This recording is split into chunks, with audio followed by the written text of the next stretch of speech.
O Hindi ko ikaw po rin, alam. may nakagusto rin sa'yo. Parang dalawa kayo eh. Ikaw rin, meron. So, paano yun? Kasal kayo.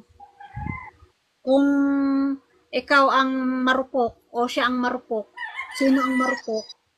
Sayang yung ano kasi yung anak. Yung anak maapektuhan. Mm. Anak kasi yung pagkita niya ng pera, o ikaw rin, may binabalak ka rin, may trabaho ka na o binabalak. Kailangan mo rin kumita eh.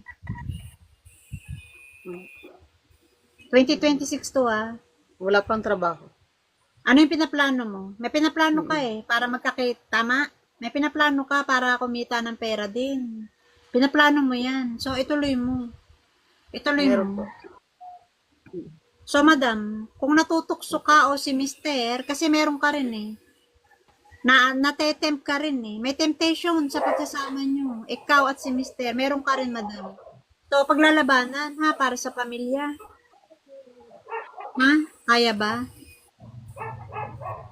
Mga anak kasi, yung mga Hindi anak, ko ano, hindi ko pa po kailangan, masagot. ano po? Anak kasi, Hindi ko po anak. masasagot sa ngayon. Temptation nga nasa iyo. So, anong pipiliin mo? Anak o temptation?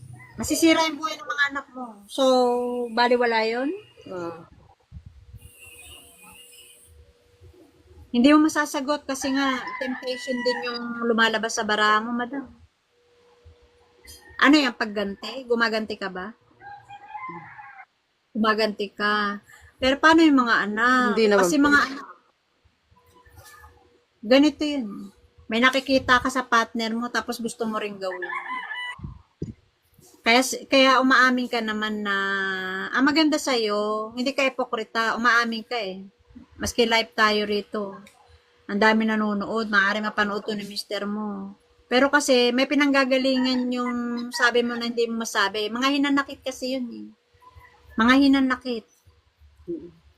Tama po, tama. So, hinanakit o pamilya? Kasi